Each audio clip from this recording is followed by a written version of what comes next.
এবার বলুন। একটু ধৈর্য ধরুন, সময় হলে সব কিছু বলবো। সকালে যে কার মুখ দেখে ঘুম থেকে উঠলাম। সকালবেলা কি উল্টো পাল্টা বলছো? তুমি বকবক করো না তো, তুমি মুখটা একটু বন্ধ করো।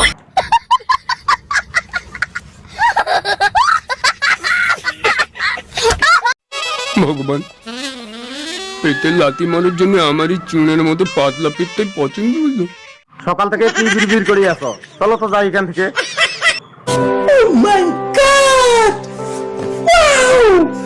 পালানো যায় না। কিন্তু কেন?